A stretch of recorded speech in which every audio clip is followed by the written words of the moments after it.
Amen. Karibuni kwa wakati mwingine tena ambapo sasa tunakwenda kujifunza neno lake.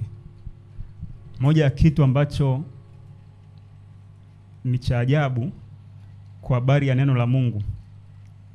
Neno la Mungu ni mpya kila siku. Unajua kuna kitu kinachoitwa chakula. Unajua chakula Unaweza ukala leo chakula cha kuku. Umekula kuku ambaye amerostiwa vizuri sana. Alafu kisha kula unafurahia. Alafu baada ya siku kadhaa tena unatamani kuku.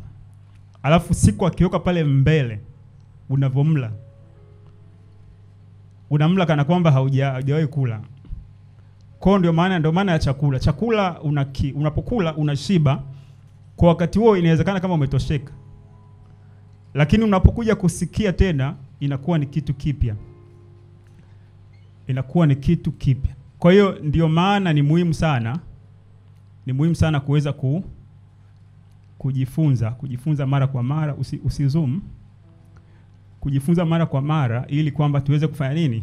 Tuweze roho zetu ziweze kuwa na nguvu. Kwa hiyo inawezekana ujumbe ambao tunausikia leo sio kwamba hatujawahi kuusikia. Inawezekana tushausikia mara kadhaa. Kama tokea utotoni tunafundishwa. Lakini nielewe nikwambia kwamba repetition au marudio ndio anamfanya mtu kuweza kuwa strong. Unajua hata mtoto mdogo kujifunza kuongea anafanywa repetition. Anaambiwa sema baba hivyo. Nakuta mpaka yale maneno na sio hivyo tu, ukisoma Biblia kuanzia Mwanzo mpaka Ufunuo, repetition ziko nyingi. Ukiangalia vitabu vya Injili vile ni kama marudio. Ukisoma Mathayo, ukija Marko, ukija Yohana, ni kana kwamba marudio hivi. Hata unaweza kusema bana mimi habari za Yesu nazijua. Kwa hiyo nishasoma hii Mathayo, kusoma tena Marko, mbona mambo ni yale. Lakini ukisoma katika namna hiyo ya repetition, kuna vitu ambavyo unaweza ukajifunza ambavyo haukuwa unavielewa mwanzoni.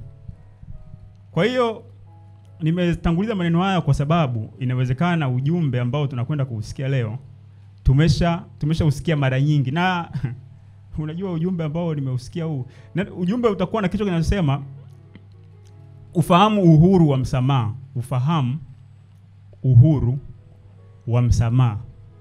Sasa ukisikia hili neno msamaha, neno ambalo tumelisikia mara nyingi mno.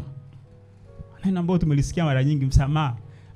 Na lipo kana kwamba jepesi kwamba kwani kusamehe kwani kitu kivya. Sipo tushaelekezwa mara nyingi kusamehe. Msamaha. Lakini tunaposikia somo la leo kuna kitu ambacho naamini tutajifunza kwa habari ya msamaha ambacho hatujawahi kukitafakari. Na msamaha imezungumzwa na watu wengi, wana saikolojia wanazungumza msamaha. Wakati mwingine watu wa mataifa wanazungumza jamaa si usamehe tu. Kanisani tokea utotoni msamaha. Msamaha imezungumzwa mara nyingi sana. Na uelewe ni kwambia kwamba msamaha umezungumzwa mara nyingi sana, lakini kiuhalisia kabisa wanaosamehe sio wengi. Wanaosema nimekusamehe, wanaosema samahani ni wengi kweli kweli, lakini wanaosamehe ni wachache. Lakini pia hata wokovu wetu umetokana na msamaha. Kwa hiyo tutaangalia kwa kina kuhusiana na msamaha. Na somo hili litatusaidia hivi, tutaelewa kwamba hivi tunaposema tunasamehe kweli. Kwa sababu msamaha limekuwa ni jambo kama la kidesturi, la kimapokeo, jambo la kidini. Kwamba bana mtu akikosea bana wewe msamehe tu. Yaani linakuwa ni jambo la hatuelewi kwa nini tusamehe. Unajua ukikifanya kitu ambacho uelewi kwa nini nafanya, utakuwa kama mtumwa. Unajua sio mbaya kuamini kitu hata kama hujakielewa kwa mwanzoni. Lakini ni mbaya kuendelea kukifuata mpaka mwisho uelewi. Unajua tunapookolewa katika Kristo Yesu, mwanzoni kuna vitu vingi tunakuwa tuvielewi, lakini tumeamini kwamba humu ndani katika hii njia kuna vitu vingi nitajifunza na kuelewa. Sasa ukiwa unafuata kitu au ukiwa unafanya kitu ambacho ukielewi, unakuwa ni sawa sawa na mtumwa. Unajua hata Yesu mwenyewe kuna kitu ambacho nilikuwa na kitafakari leo. Wakati ambapo amekuwa na wale wanafunzi, walikuwa na wanafunzi wake. Alafu kuna wakati akasema sasa hivi siwaiti tena watumwa, kwa sababu mnaelewa mapenzi ya Bwana. Mnaelewa mapenzi ya Bwana. Kwa hiyo mwanzoni walikuwa wanaishi kitumwa. Kwa nini? Kwa sababu walikuwa wanaenda katika yale ambayo pengine hawayafahamu kwa kina. Lakini kafikia wakati sasa akasema sasa nawaita marafiki. Nawaita marafiki. Kwa nini? Kwa sababu mnaelewa mapenzi ya Bwana. Kwa hiyo mtakachokifanya mnafanya kwa sababu mnaelewa mapenzi. Mnaelewa kwa nini mnafanya. Watu wengi wamebaki kwenye dini. Dini inachokifanya inashurutisha. Dini ni kama mechanics, yani kwamba inamfanya mtu atende kitu ambacho, inamshurutisha afanye kitu ambacho hata kama akielewi. Hiyo ni dini. Lakini katika nuru ya Injili tunaelewa. Alafu tunavyoelewa tunakuwa huru. Nasema nanyi mtaifahamu kweli, nayo kweli itawaweka huru. Itawaweka huru. Bwana Yesu asifiwe. Na uhuru huu nasema ni natural. Mtu anafanya si kwa sababu ya kushurutishwa, kwa sababu ya ameelewa. Ndio maana somo la leo limesema ufahamu uhuru wa msamaha. It's all about understanding. Kufahamu. Kwa nini tunasamehe? Kwa nini tunasamehe? Kwa nini tusamehe? Yaani usipoelewa hivyo utafanya sawa, na ni jambo zuri kufanya hata kama uelewi. Lakini ukiwa unaelewa utamaanisha. Na itakufanya ukawa huru. Bwana Yesu asifiwe. Bwana Yesu asifiwe. Kwa hiyo nimeona nitangulize maneno hayo. Lakini niseme hivi pia, hii kitu cha msamaha watu wengi wameficha maovu yao kwenye neno nisamehe. Niseme hivyo, yaani kwa sababu unajua kitu ambacho kishazoeleka kwamba najua hata nikikosea nitamuomba msamaha. Nikikosea nitamwambia tu nisamehe. Nisamehe mpendwa, atanielewa. Yaani watu wana take advantage, wana take opportunity ya hilo neno msamaha, hilo neno nisamehe, kujifichia katika maovu. Unakuta anajua anafanya hiki kitu nakifanya kwa kujua kabisa, lakini najua hapa nikikamatwa nitamwambia nisamehe. Kwa msamaha pia, kwa sababu ni neno ambalo limefanya kwamba la kutuliza upole, kuna watu ambao wanalitumia kwa kutake advantage, kwa kuchukua fursa ya kuweza kujifichia katika maovu yao, Kwa hiyo lazima tuwe makini kwamba mtu anapolitumia neno la msamaha, nisamehe, kwa mazoea, kwa kujifichia katika uovu, yaani kama kivuli cha kujificha na maovu yake au kutuliza mambo, mtu wa namna hiyo hajaelewa maana ya kusamehe. Hajaelewa maana ya kusamehe. Kwa msamaha wakati mwingine unatumika kama silaha ya kuficha uovu. Mtu anatenda lakini anajua hapa nikianilia huyu kwa sababu huyu nitamwambia tu nisamehe. Sio kitu cha kujutia. Sio kitu cha kutubu. Yaani sio ishara ya kutubu, sio kitu cha kujutia. Sio kitu ambacho kina initiate mabadiliko. Kinaanzisha mabadiliko. Sababu msamaha unapotolewa kuna picha ambayo anayotoa anatazamia. Tumepokea msamaha katika Kristo Yesu. Lakini Mungu ametusamehe, hajatuacha bure. Kwamba ametusamehe sawa, lakini kuna mategemeo ambayo yanategemea. Unajua kuna watu tunasherehekea tumesamehewa bana. Sisi hatuna dhambi. Tumesamehewa, hata nikikosea nimesamehewa. Alafu nakuta tunatenda kinyume na vile ambavyo Bwana Yesu alilipa gharama. Kwa msamaha tutakuja kuona kwamba ni kitu ambacho pia kina responsibility, kina wajibu. Kwamba kama mtu anafanya msamaha ni kitu cha mazoea, maana kwamba hajui kwamba nyuma ya msamaha kuna kuwajibika. Tuanze sasa, msamaha ni nini? Msamaha ni nini? Tunaposema msamaha, msamaha ni tendo la kufuta hukumu ya adhabu inayomnyima mtu uhuru na kuibeba fidia ya kosa. Msamaha, tunaposema msamaha, ni lile tendo la kufuta hukumu ya adhabu ambayo hiyo hukumu inamnyima mtu uhuru, na yule anayetoa huo msamaha anabeba fidia ya kosa. Sasa hapo kuna mambo kadhaa tumeyazungumza. Kuna kitu kinachoitwa hukumu. Mtu anapotenda kosa, maana yake kwamba anastahili kuhukumiwa kulingana na kosa lenyewe, anastahili kuhukumiwa. Ukiangalia kwa mfano kitabu cha Torati kile kina makosa na adhabu zake. Lakini hata sheria zetu hizi sheria zinazotuongoza, inapozungumzwa kosa linazungumzwa na adhabu. Sasa inapotokea kwamba mtu amefutiwa hukumu ya adhabu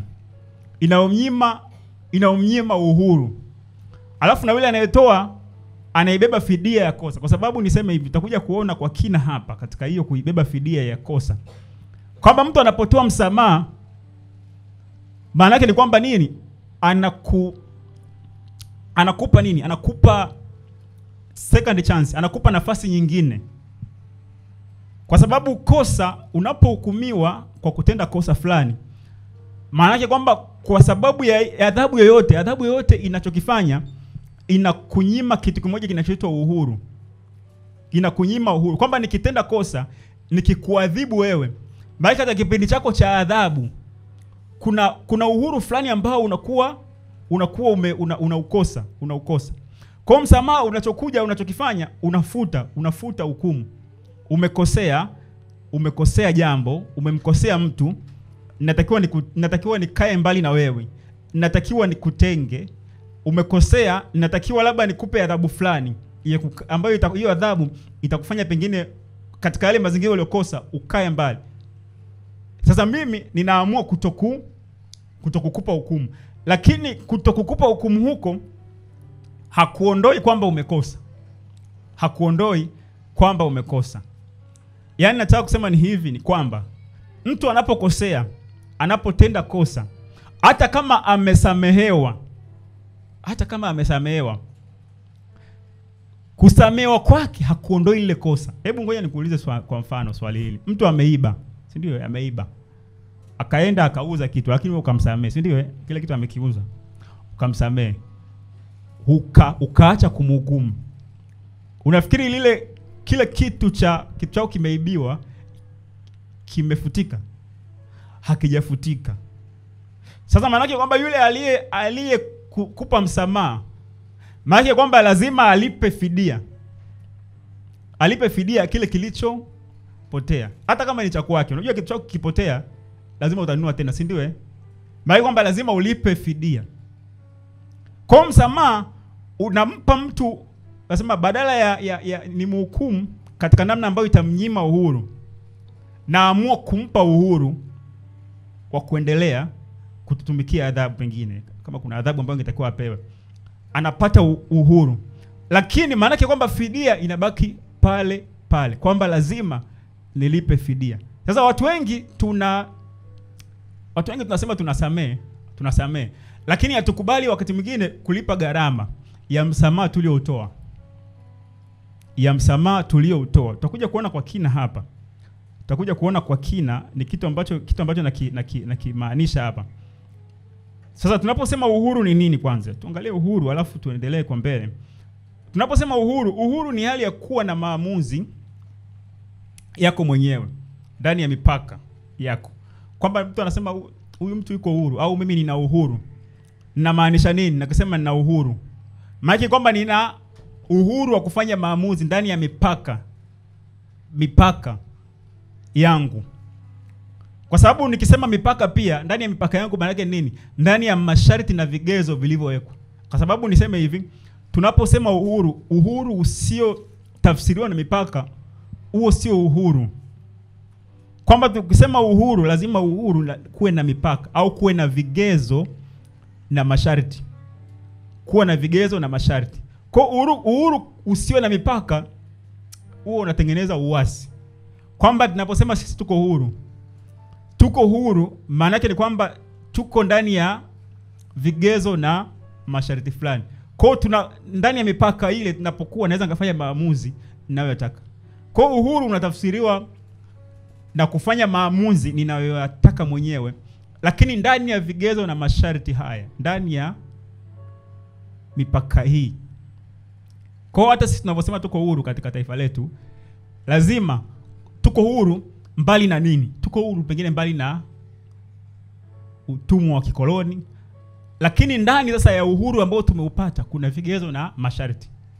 Kwa hiyo hakuna uhuru ambao ni unatutoa nje ya vigezo na masharti au ndani ya mipaka au ndani ya sheria.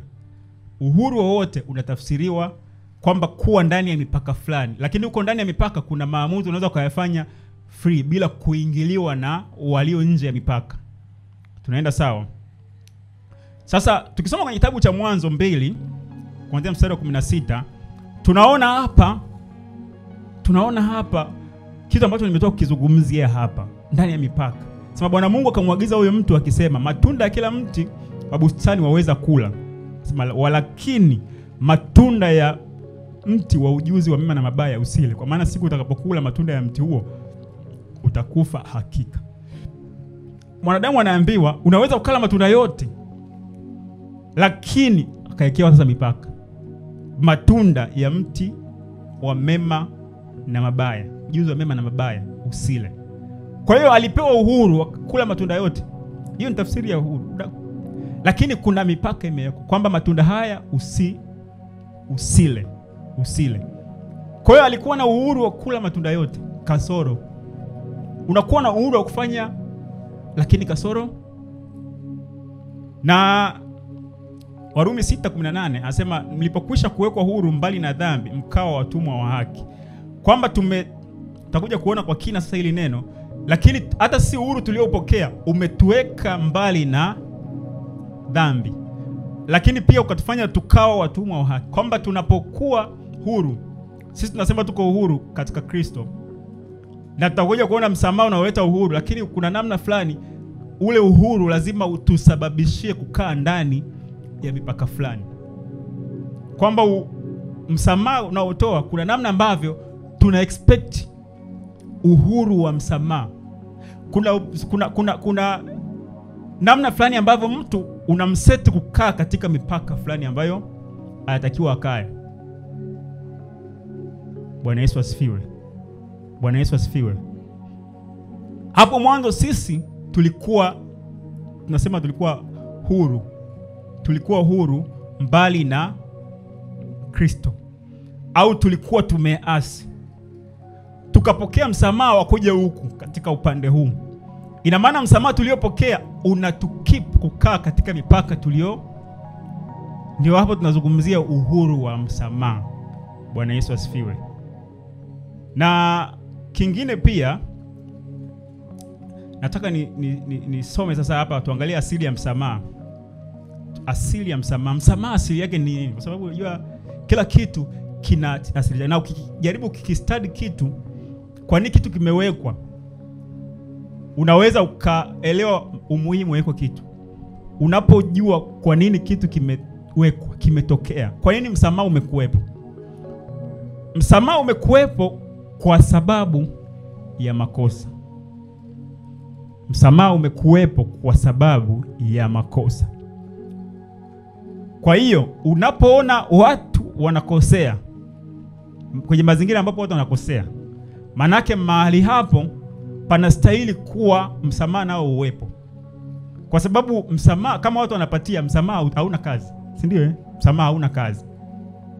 Kwa hiyo Mungu anapotuambia tuwe watu wa kusamehe, maana yake ni kwamba kwa sababu tunaishi kwenye mazingira ambayo watu wanakosea. Na Mungu ana tabia ya kusamehe. Kwa nini? Kwa sababu ya uwepo wa uasi. Kabla ya anguko, msamaha ulikuwa hauna maana. Kabla ya mwanadamu kuasi, msamaha ulikuwa hauna maana. Kwa hiyo msamaha umekuwepo kwa sababu ya makosa. Lakini pia kingine pia, palipo na kosa lazima kuna adhabu. Lazima kuna adhabu. Kwamba kuna kosa mahali, lazima kuna adhabu ya hilo kosa. Najua hata katika nchi zetu hizi, usifikiri kwamba wengine ukikosea hata kama hujakamatwa, sio kwamba hakuna adhabu ya hilo kosa. Najua hata ukimdanganya tu mtu, umemdanganya tu mzazi wako, akiamua kwenda kushtaki mahakamani, unawekwa ndani. Au umemshtaki tu, umemdanganya tu rafiki yako, bana naenda hapo nje, kumbe ukatokomea pengine, si ndio ni kosa hilo, kwamba nikipeleka mahakamani sema naona kama makosa madogo, si ndio lakini ni kosa, ni amenidanganya. Kila kosa lina adhabu. Kila kosa lina adhabu. Nikizungumza maneno pengine labda yenye kuleta chuki hapa, pengine ya kuchochea, kuleta chuki, mtu anaweza akashtaki bana amechochea. Sasa uchochezi ni kosa. Kila kosa, unapoona kuna kosa, maana yake ni nini? Nyuma yake kuna adhabu. Kuna adhabu. Sasa kuna kitu kimoja ambacho nataka nikiseme, maana hapa lazima niwe makini sana, maana ni kitu ambacho naona kama sio chepesi sana. Tumesema kwamba msamaha unasitisha hukumu ya makosa.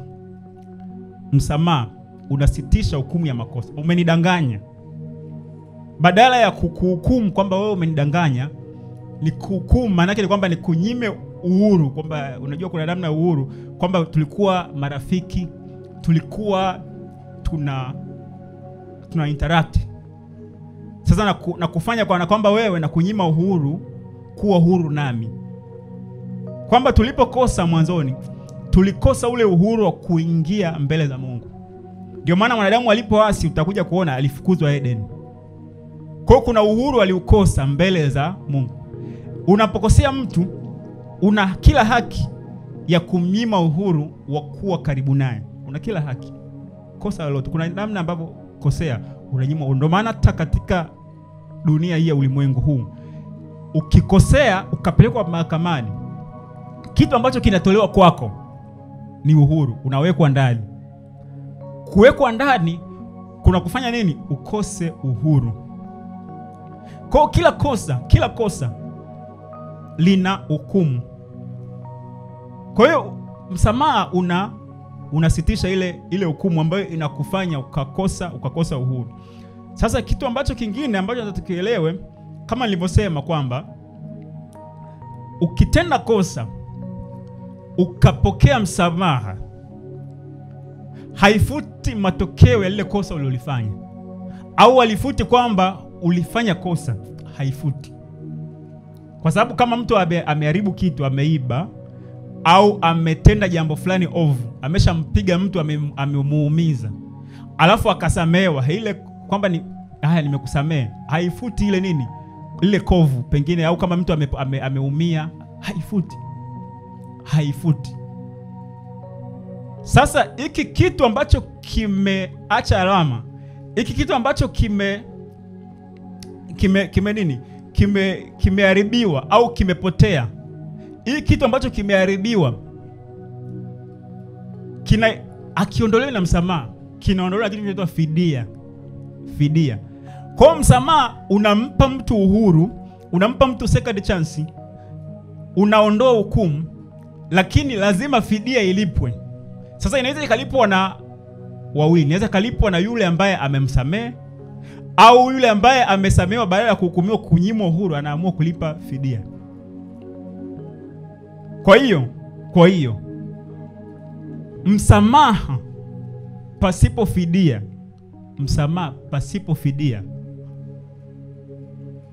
unamfanya mtu bado akawa ile kitu inamuumiza. Yaani unapomsamehe mtu alafu usikubali kulipa gharama, usipokubali kulipa fidia ya kile alichokitenda,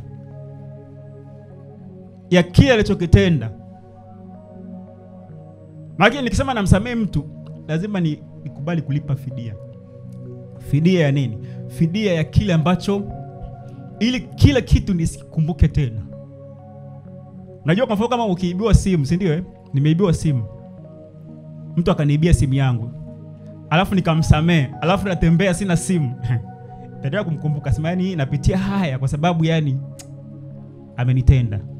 Lakini maki nikimsamehe alafu nimemsamehe alafu ninalipa gharama ya kile ambacho amekichukua. Ninalipa gharama. Maki kwamba namsamehe lakini nakuwa na nia kwamba nitanunua nyingine. Yaani unamsamehe kwa sababu nitanunua nyingine. Au pengine anaweza yeye mwenyewe akalipa. Unajua hata akilipa sio kwamba alikuwa anastahili kunyimwa uhuru na kwa anaweza pia akalipa mwenyewe gharama. Bwana Yesu asifiwe. Kama anaweza akalifidia ile, kwa sababu ile kosa halifutiki. Hata kama ukimsamehe ile kosa, ile deficit, ule upungufu halifutiki, kuna gharama lazima ilipwe. Bwana Yesu asifiwe. Lakini badala ya kunyimwa uhuru wa kupelekwa gerezani, kwa sababu msamaha unaishia kwenye uhuru. Niseme ukweli, msamaha level yake ni uhuru. Lakini fidia lazima ilipwe. Kwa hiyo hata tunapowasamehe watu lazima tukubali, wakati mwingine tunakubali hata kuchukuliana madhaifu yao. Unamsamehe mtu kwa sababu nina uwezo ninaweza kulipa hiyo gharama. Na uwezo wa kulipa hiyo gharama. Bwana Yesu asifiwe. Kwenye kitabu cha Mwanzo,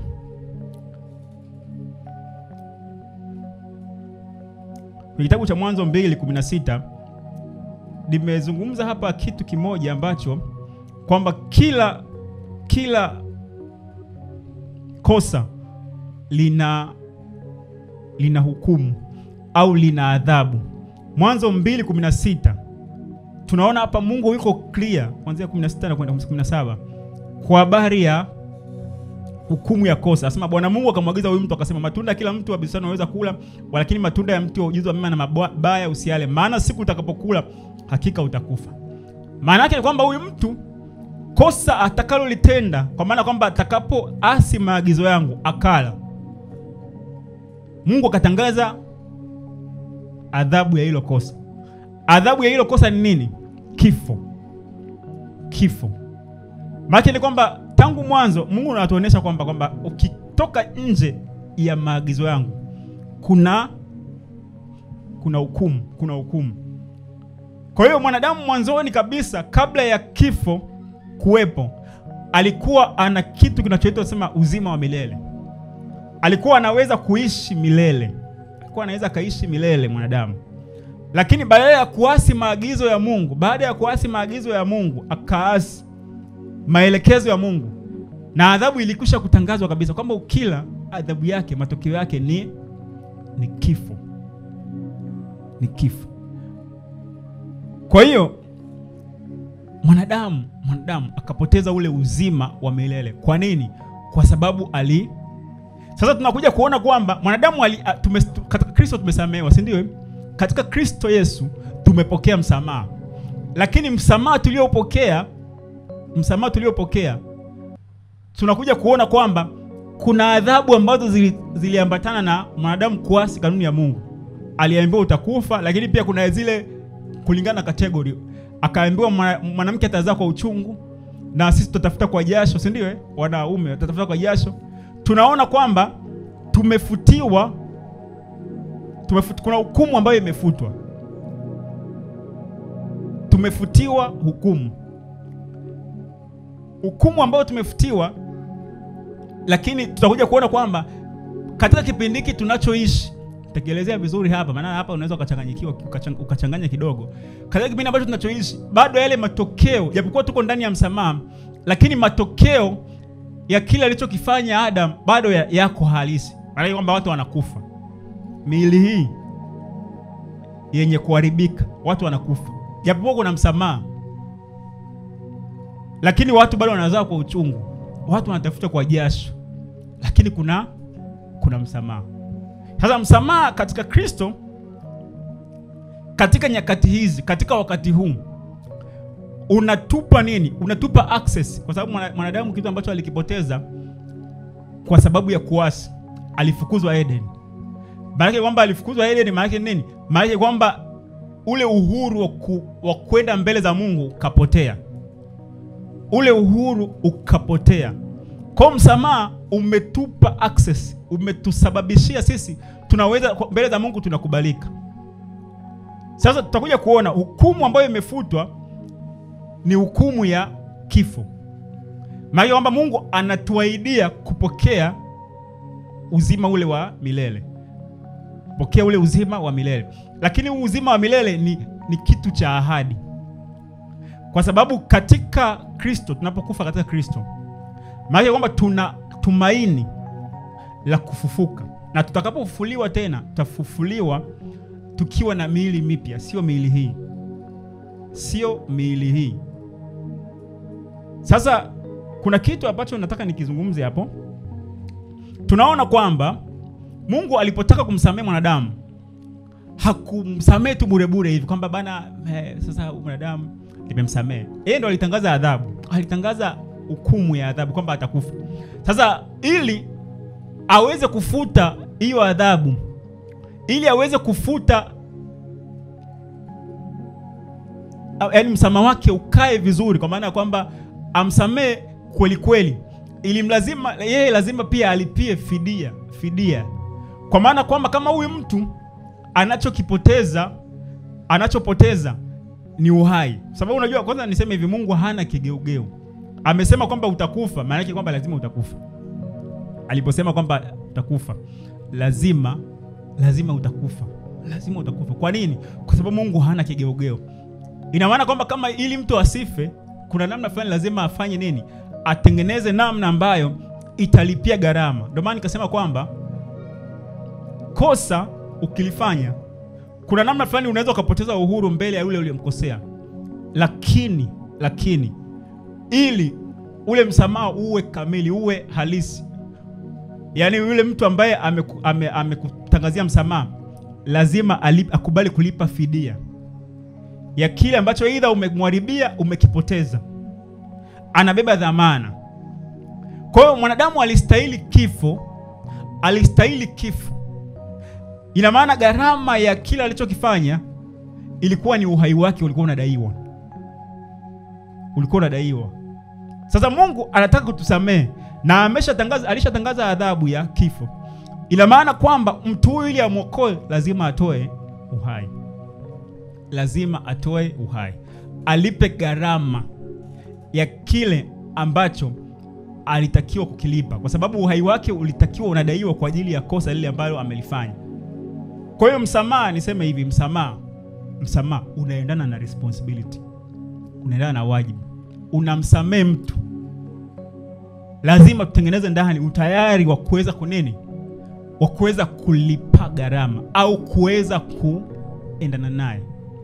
Unajua kuna sasa hivi misamaha ya siku hizi unasikia nimekusamehe lakini sitaki uniongeleshe, sitaki uniguse, sitaki msamaha huo unasema misamaha ya kisasa hiyo.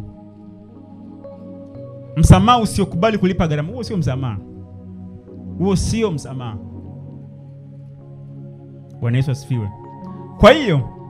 Kwa hiyo yani Yesu alitolewa kama gharama, kama kufidia gharama. Na nimesema hivi kwamba sisi katika Kristo Yesu tunasema tunazaliwa mara ya pili. Lakini ile matokeo au ile ghadhabu ya Mungu, ile namna ambavyo matokeo ya kile kitu ambacho tumekifanya, kile kitu kinaishi mpaka leo. Yale matokeo ya yale makosa tuliyofanya mpaka leo yanaishi. Lakini tunatumaini kwamba tutakapokufa ndani yake Kristo, tutafufuka na miili mipya, kwa sababu sisi uzima wa milele tunao, lakini kwa sasa hivi ni kitu cha ahadi.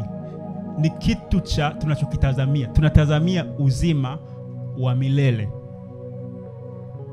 Kwa sababu njia ya kupokea uzima wa milele ni katika Kristo Yesu. Kwa hiyo tutakapolala tutainuka tena kama watu wapya. Kwa sababu hata ubatizo ule wa kunini, wasema kudumbukia alafu unainuka.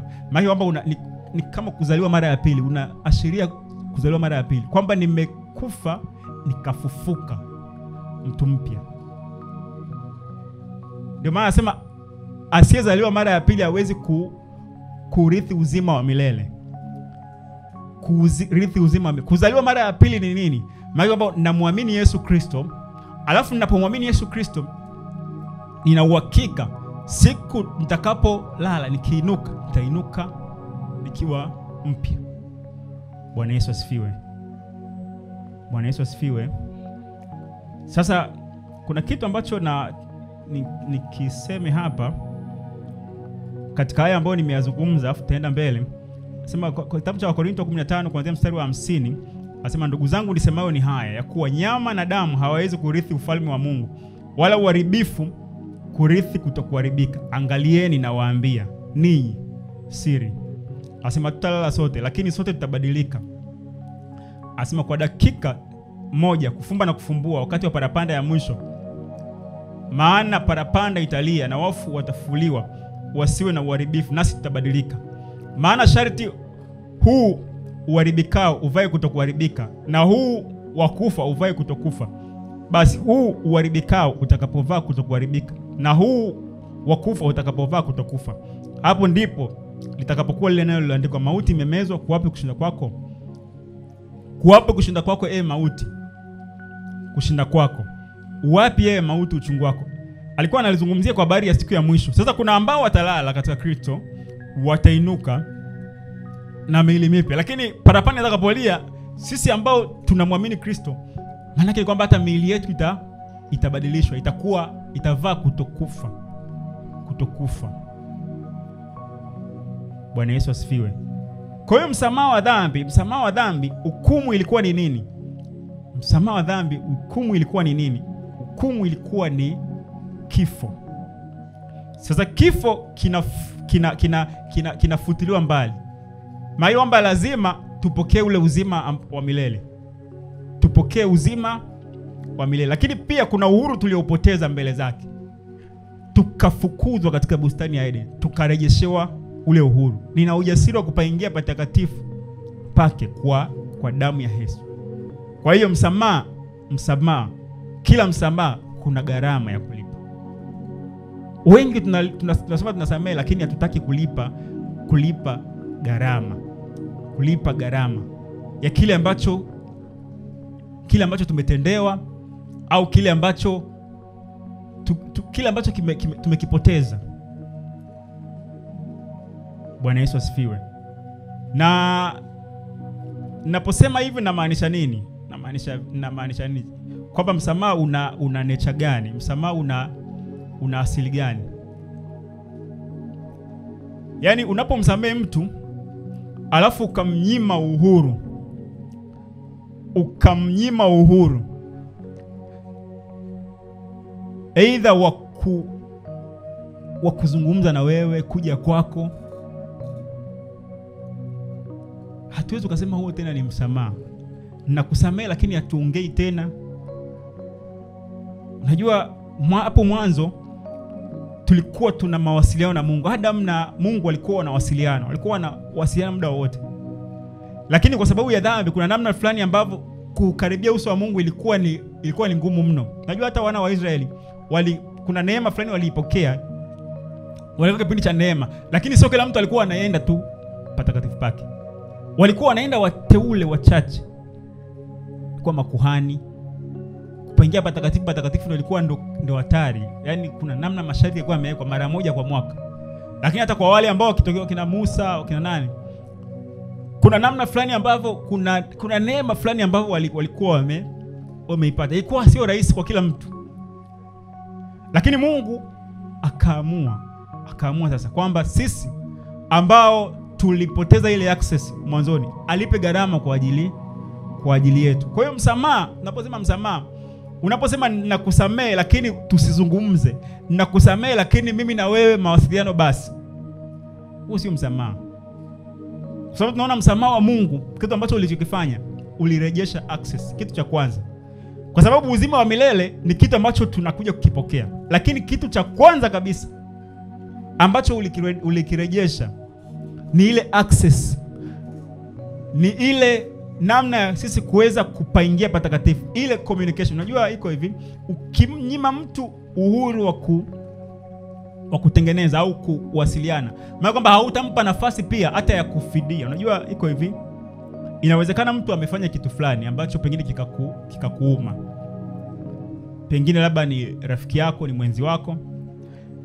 Ukimsamehe, maana yake kwamba ninampa nafasi pia ya yeye kuweza kuwa karibu na mimi. Alafu ule ukaribu wetu unaweza ukasaidia kwamba akafanya vitu ambavyo pengine hata yale makosa ambayo ameyafanya nikayasahau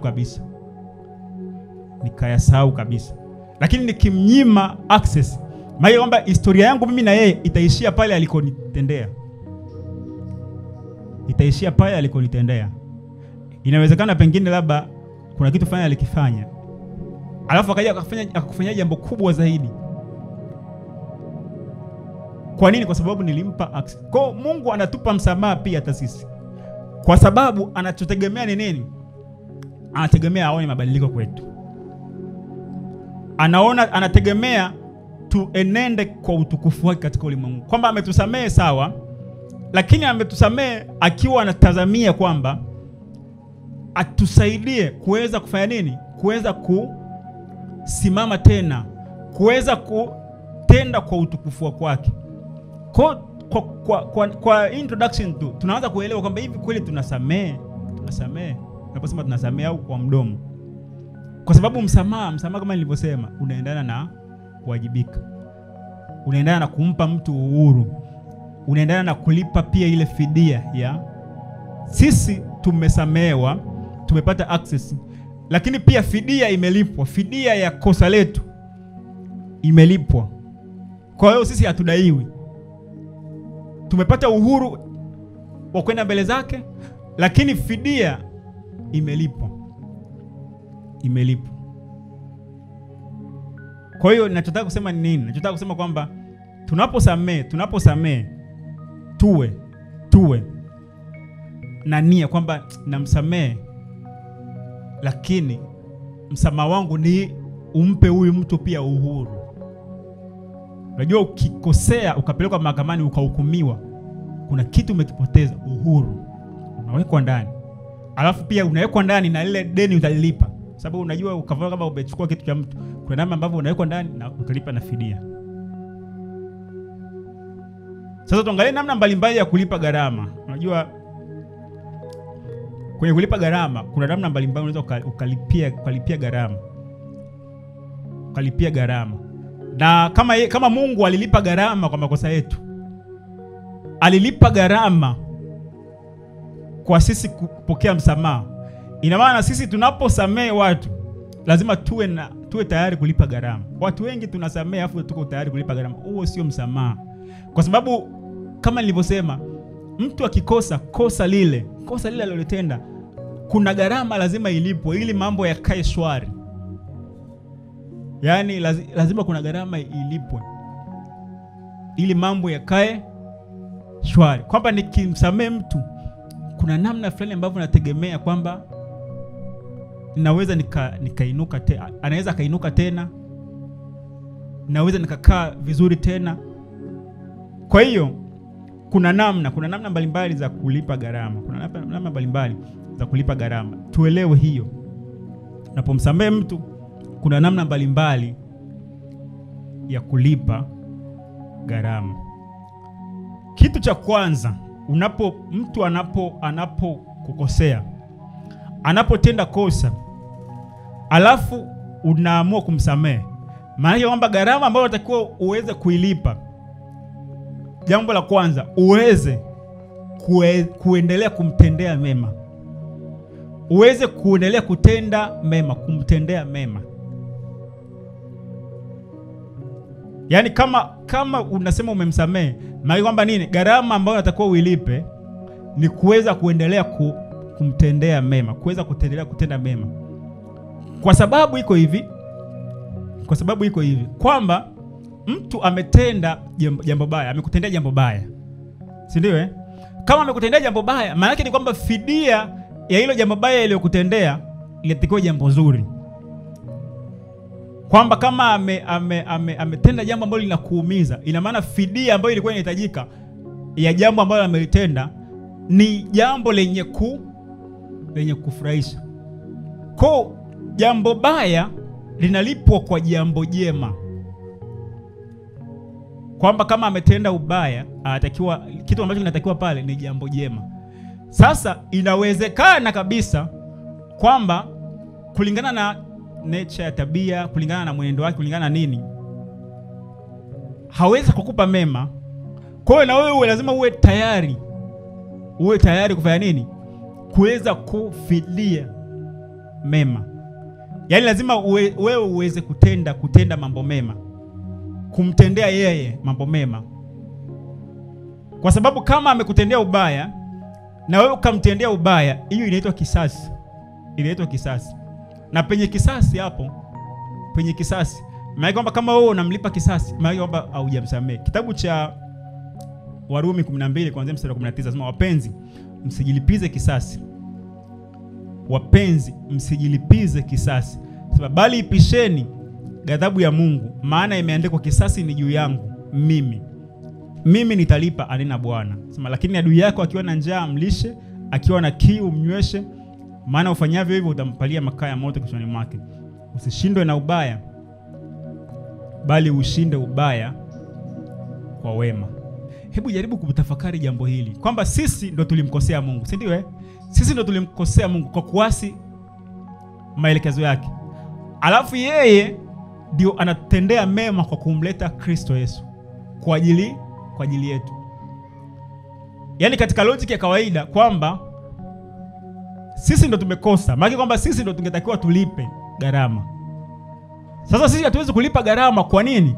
Kwa sababu hatuna ukamilifu ule wa kulipa gharama. Kwa sababu kilichohitajika, gharama ambayo ilikuwa inahitajika ni ukamilifu.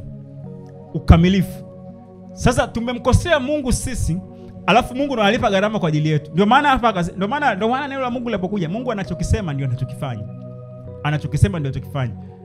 Kwamba kisasi ni juu yake. Na unajua niseme hivi. Ili nalo linaweza kukushangaza. Unajua Mungu alipomtoa Kristo ni kwamba alilipiza kisasi, alilipa kisasi badala ya atuhukumu sisi, kwa sababu Mungu anasema kisasi ni juu yake. Lazima atalipa. Sasa kama atalipa, maana kwamba badala ya kutuhukumu sisi kwa sababu tumekosea, akalipa kisasi kwa mwanae ili aitulize ile ghadhabu. Adui yako akiwa na njaa mlishe, akiwa na kiu mnyweshe, ufanyavyo hivyo usishindwe na ubaya, bali ushinde ubaya kwa wema. Kwa nini usishinde ubaya? Sababu hiyo ndio namna ya msamaha.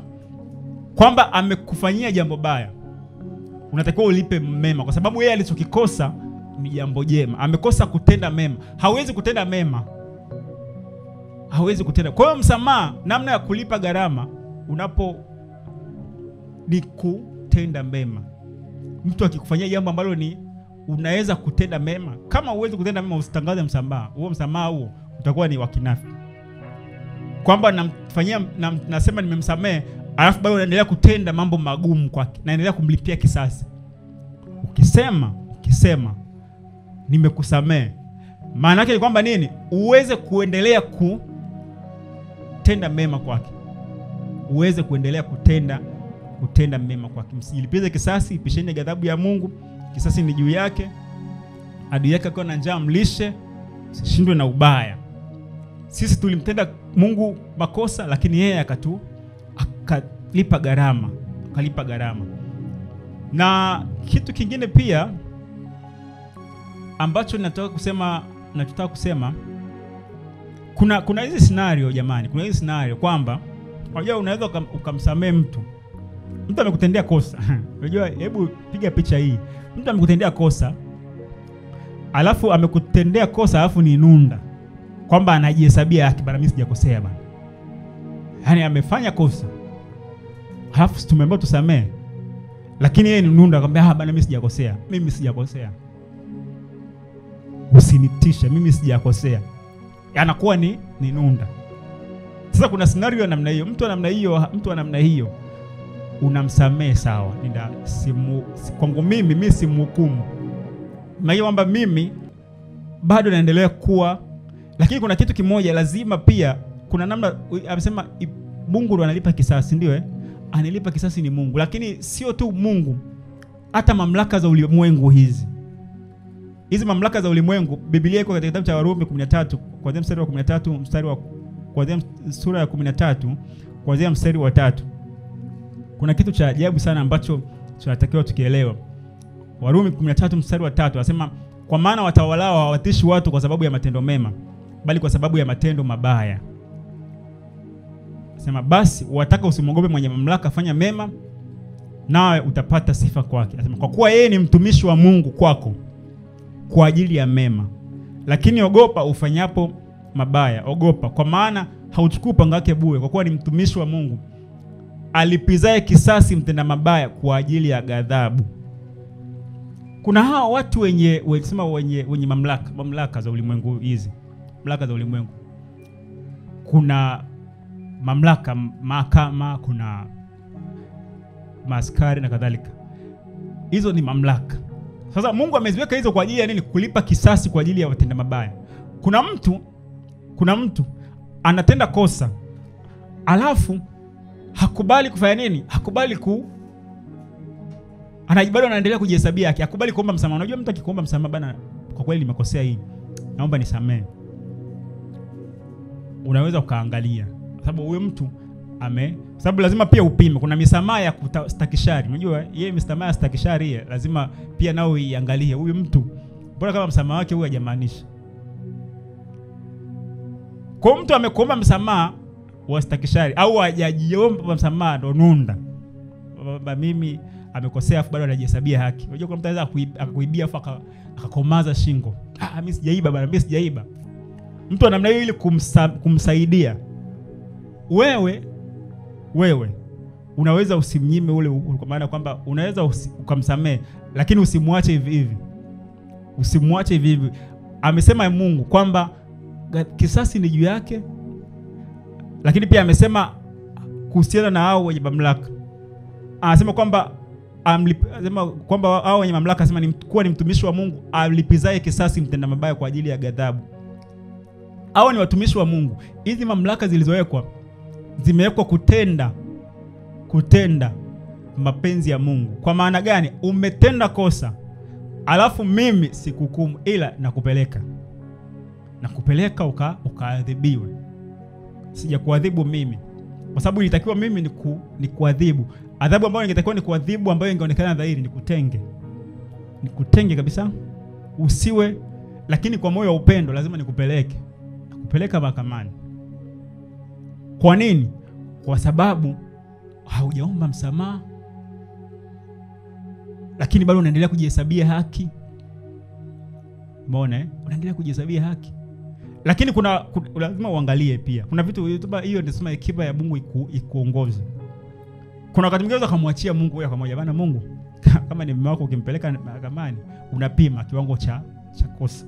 Unajua kama mtu amefanya kitu ambacho ni katika jamii lakini kuna mtu anaweza kufanya, kama ni ndugu, unaweza kaangalia ukapima. Hapo sasa neema ya Mungu kama umwachie Mungu mwenyewe alipe kisasi katika namna kawaida, au uamue kumpeleka kwa mamlaka. Sababu mamlaka pia zile hapa imezungumza kwamba ni watumishi wa Mungu. Sema amlipae kisasi mtenda mabaya kwa ajili ya ghadhabu. Kwa hiyo kumpeleka mtu mahakamani kama hajakubali kuomba msamaha, hajajutia, au kama anajutia tu kwa namna ya sema kukuridhisha. Unajua kuna bana nisamee. Hapa akitoka hapo anaendelea nisamee. Amefanya jambo baya, unamkabidhi kule bana, huyu mtu hebu mshughulikieni. Kule atanyimwa uhuru kwa kiasi fulani, alafu kuna namna ambavyo anaweza akajifunza. Kwa hiyo nimesema hivyo kwa sababu unajua wakati mwingine tusije tukachukulia kwamba eti kumsamee mtu, nikimsamee mtu ndo siwezi kumpeleka mbele. Unaweza kumkabidhi. Unajua kama ninaweza kumkabidhi kwa Mungu, huyu mume wangu, huyu mke wangu amefanya hivi, ninakukabidhi, shughulika naye. Ametenda kosa mtu mwingine, bana kwa kweli umetenda kosa, alafu shingo ngumu. Mamlaka, huyu mtu amefanya hivi, shughulika naye, amevunja sheria amevunja sheria zenu. Mimi nimemsamehe, simhukumu kwa sheria zangu. Anahukumiwa kwa sheria za nini? Za nchi. Sheria za nchi. Nikimhukumu kwa sheria zangu mimi naweza nikakosea. Kwa sababu kwanza mimi sijui haki kiwango kile ambacho Mungu ndo hakimu wa haki. Mungu ndo anajua amhukumu mtu wa kiwango gani. Lakini pia mamlaka pia imeweka kiwango cha. Kwa mimi nikisema namsamehe mtu, maana kwamba mimi simhukumu. Lakini kuna wakati inabidi umkabidhi aidha kwa Mungu na kuachia mtu huyu. Na kuachia mtu huyu. Kwa sababu limesema hivyo, kosa. Penye kosa pana adhabu. Penye kosa pana adhabu. Bwana Yesu asifiwe. Bwana Yesu asifiwe. Sijui naeleweka hapo, maana nimeona kimya. Sababu mtu akisema jamaa kwa umemsamehe afu amempeleka mbele. Inasikitisha amemsamehe afu anampeleka. Je, ukisema wewe namwachia Mungu. Kwani kumwachia Mungu nadhani ukimwachia Mungu ndo unamwachia achiaje? Amesema analipa kisasi, ndio. Ukimwachia Mungu maana kwamba anaweza akamtune, akamfundisha. Unajua adhabu iko hivi. Adhabu siku zote haiji kuangamiza. Adhabu inakuja kufundisha. Unajua hata wale ambao wanaadhibiwa pengine na mahakama, ile wanasema unapelekwa kwenye marekebisho. Wale zile uniform zao wanavaga zimeandikwa marekebisho nafikiri. Ile ni adhabu ya kumrekebisha mtu. Na hata sisi niseme katika Kristo Yesu tumeokolewa sawa, tumepokea msamaha wa dhambi sawa, lakini tukikaa nje ya reli kuna adhabu. Anakutandika kiboko. Adhabu ya upendo. Adhabu ya upendo. Kwa sababu lengo la kumsamehe mtu jamani ni ili abadilike. Unampa nafasi ya badilike. Sasa unampa mtu nafasi ya badilike, alafu bado anashupaza shingo. Nimekusamehe lakini bado anashupaza, bado hataki kukiri. Bado hataki kukubali kwamba amekosea. Unajua kwa mfano mtu amekuibia, afu anambia mbona tumenichukua kitu changu? Mimi sijachukua kabisa. Mimi nimechukua. Umeniona mimi? Nakaa unamwangalia sasa huyu mtu inakuaje? Peleka pale kwenye jalada tu bana, mfungulia jalada bana, huyu mtu wenu huyu hapa amenichukua kitu changu. Ili nini? Aadhibiwe. Kwa sababu simhukumu mimi. Bwana Yesu asifiwe. Bwana Yesu asifiwe. Nimelizungumza hilo kwa sababu mara nyingi tunaona kama watu wanaopelekaga watu mbele wanakuwa ni makatili sana. Sisi wenyewe tumepokea msamaha katika Kristo Yesu, lakini tunapokosea, tunapoenda tunarekebishwa, tunafundishwa, inabidi Mungu wakati mwingine atutandike kiboko ili tukae katika reli. Kwa sababu kisasi ni juu yake kwa wale ambao wanatukosea sisi, lakini na sisi tukikosea, kama kuna namna fulani tukimkosea, anaweza akatuadhibu ili tukae katika mstari. Sasa nataka nimalizie hapa katika kitabu cha Zaburi 133. Anasema Bwana, kama wewe ungehesabu maovu, Bwana, ni nani angesimama? Lakini kwa kuna msamaha ili wewe uogopwe. Kwake kuna msamaha ili ogopwe. Sehemu nyingine anasema ili wewe uheshimiwe, tafsiri nyingine. Unajua niseme hivi, unapotoa msamaha, mtu akikosea ukamsamehe mtu, kitu ambacho kinatokea pale maana kwamba atakuheshimu zaidi. Unajua mtu amekuibia au amekufanyia jambo baya, alafu kwambia nimekusamehe, unajua iko kitu kitafanya huyu mtu atofauti kweli, amenisamehe jambo hili. Yaani kuna namna fulani, kuna kitu ambacho kwa msamaha ukiutoa, uelewa kwamba kuna namna fulani ile credibility yako, ile hadhi yako inakuwa ni ajabu. Mtu akikufanyia jambo pengine kwa jamii, hapo jamaa amemwachia, jamaa ana roho nzuri kweli ule. Ingekuwa mimi singekubali. Unasikiaga mambo. Hali kafanywa vile, hapo amekauka. Ingekuwa mimi singekubali. Jamaa kweli ana roho nzuri. Kwa hiyo jamaa malaika ni tayari, credit yako inapanda. Hata kwa mwenzi wako pengine amekukosea, alafu ukamsamehe, sema kweli ananipenda wale. Yaani na jambo hili nimemfanyia, alafu kweli ananipenda. Lakini ukimtendea jambo, alafu kuna mtu mwingine hajajua kisa cha, anasema ile chanzo cha habari, anasema yule katili kweli. Kama amekufanyia jambo, si ndio? Alafu ukamhukumu, ukampiga pengine ukanini. Watu angalia kwamba jamaa alimfanyia kitu fulani. Wataangalia jamaa amemfanyia yule, kuna ambao watangaza yule kule katili. Huyo ataanza kuogopa. Kwa hiyo msamaha unakufanya uheshimike. Msamaha unakufanya uheshimike. Ukitaka uheshimike katika jamii, ukitaka uogopeke. Unajua kuogopeka sio kwamba ile unaogopeka kwamba wewe ni unatisha. Kuna heshima ambayo inaogofya. Kwamba sisi tumemkosea Mungu, lakini bado Mungu anatuita watoto wake. Unajua hiko ni kitu ambacho kinashangaza. Sisi wanadamu, lakini bado Mungu anatupenda.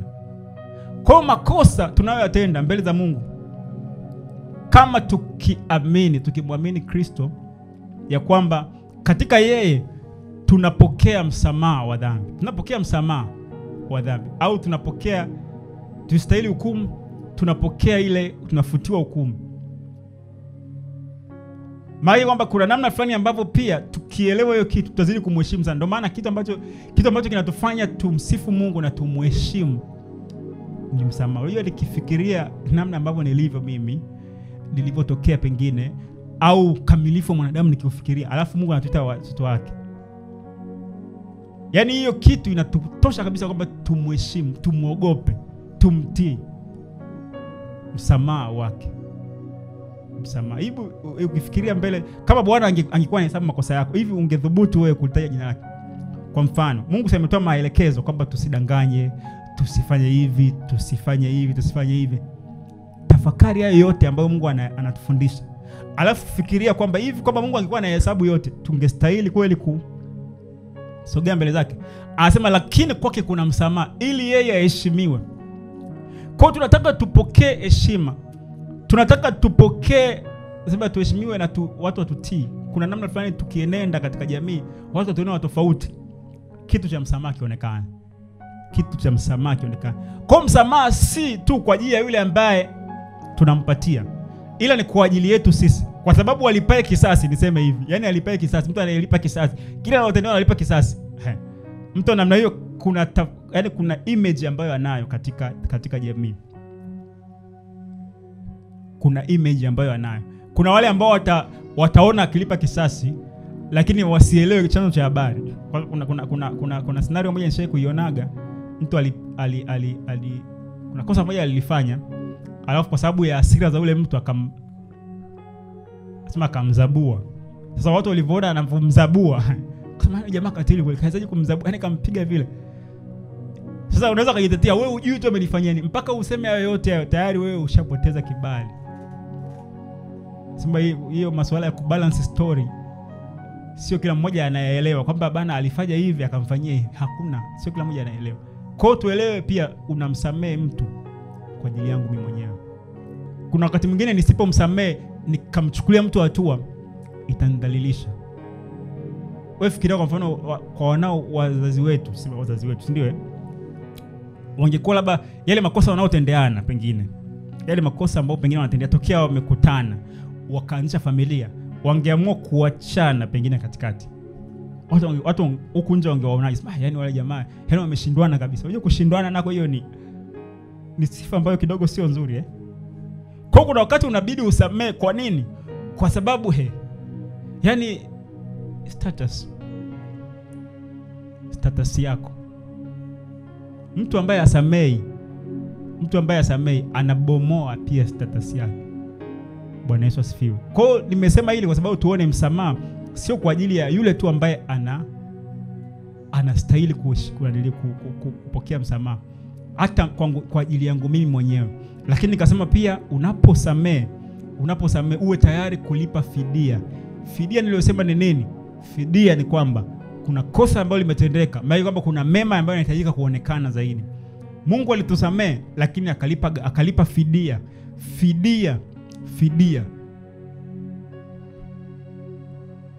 Ilihitajika uonekane ukamilifu katika sura ya nchi.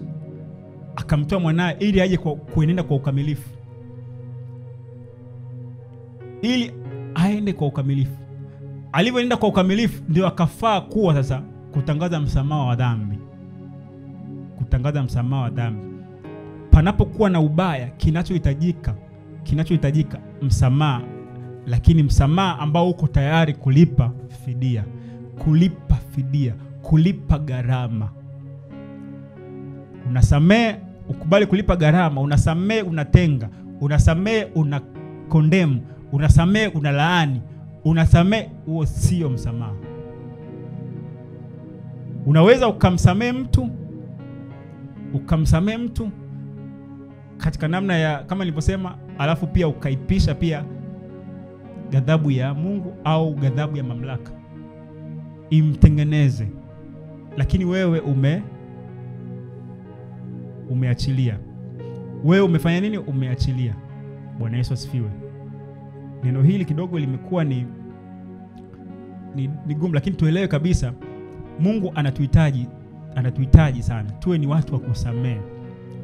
Kama yeye alivyotusamehe sisi, lazima na sisi tuenende katika namna ile ile, kwa sababu tutaitwa wanawake, tutaitwa watoto wake, kwa sababu na sisi tunaenenda kama yeye.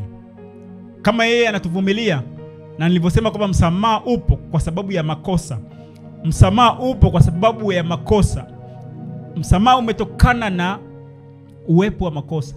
Lazima tuelewe kwamba ninamsamehe huyu mtu kwa sababu msamaha upo kwa ajili ya makosa.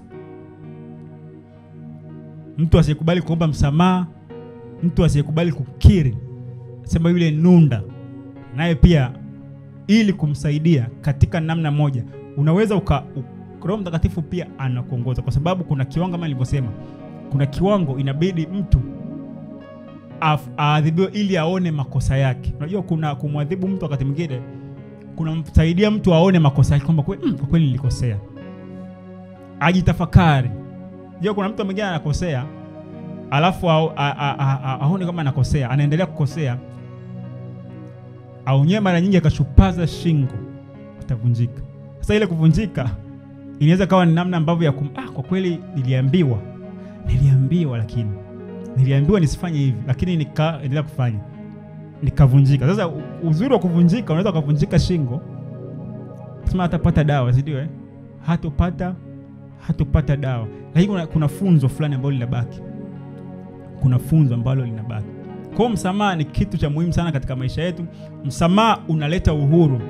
Unapomsamehe mtu, msamaha unaleta uhuru. Kuna uhuru wa namna mbalimbali. Kuna uhuru wa kisiasa, sema uhuru wa nchi zetu hizi zinapata uhuru, zinakuwa uhuru kufanya maamuzi yake yenyewe ndani ya sheria zilizojiwekea. Kuna uhuru wa kiuchumi, unakuwa uhuru katika namna ya kiuchumi, lakini pia kuna uhuru pia ambao unatokana na msamaha. Uhuru wa msamaha, unamsamehe mtu, maana kwamba nini? Bado anaendelea kuwa na access kwako, kwa namna ya kuwasiliana. Status inaweza ikabadilika, lakini kuna ile namna ya kuja ule uhuru fulani.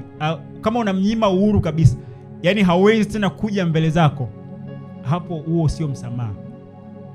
Nimesema hivyo kwa sababu nishaona watu wengi katika zama za leo, namsamehe mtu lakini mimi na yeye basi unamblock. Unamblock. Bwana Yesu asifiwe. Basi nafikiri neno hili limekuja limesema na mtu, kama limesema na mtu katika njia ya mtandao, katika mahali hapa, tuelewe kwamba tunahitaji kusameheana. Tunasameheana si kwa sababu hatuna mapungufu, tunasameheana kwa sababu ya mapungufu. Na mapungufu haya tulionayo, lazima mtu anayetusamehe aweze kufidia kwa mema. Sababu madhaifu yapo, unahitaji mema, umepewa mabaya. Na hiyo kwamba ukitaka kufidia mabaya ambayo ni yanayoachiliwa, unatenda mema. Ushindeni ubaya kwa wema. Bwana Yesu asifiwe. Basi Mungu aendelee kutubariki na aendelee kulibariki neno lake ambalo amelisema nasi siku ya leo, ili lipate kufanyika dhahiri katika maisha yetu. Basi nimshukuru Mungu. Baba yetu, Mungu wetu wa mbinguni, katika jina la Yesu Kristo nakutukuza kwa sababu ya neno lako hili. Natambua kabisa tumekutana siku ya leo Bwana, umezungumza nasi kwa habari ya msamaha. tunatambua kabisa kwamba kama wewe ulivyotusamehe nasi yatupasa kusamehe. Mungu, kama ungehesabu makosa yetu, ni nani angesimama mbele zako? Lakini kwako tupokea msamaha ili tuzidi kuheshimu. Tazama ni pendo la namna gani Bwana ulilonalo, kwamba sisi tunaitwa watoto wako. Sisi wana wa wanadamu ambao katika namna ya mwenendo hakuna ukamilifu 100%, lakini bado tunaitwa wana wa mkamilifu. Wana wa mkamilifu. Mungu ni upendo wa ajabu. Lakini Mungu unakubali kulipa gharama kwa ajili yetu.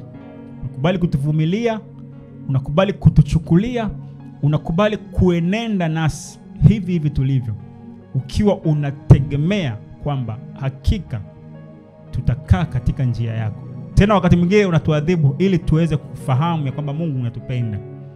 Na kushukuru kwa sababu ya neno lako hili Bwana.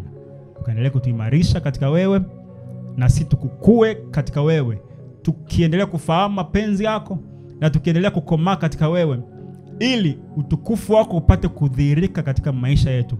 Kwa utukufu wa jina la Kristo nimeomba. Amen.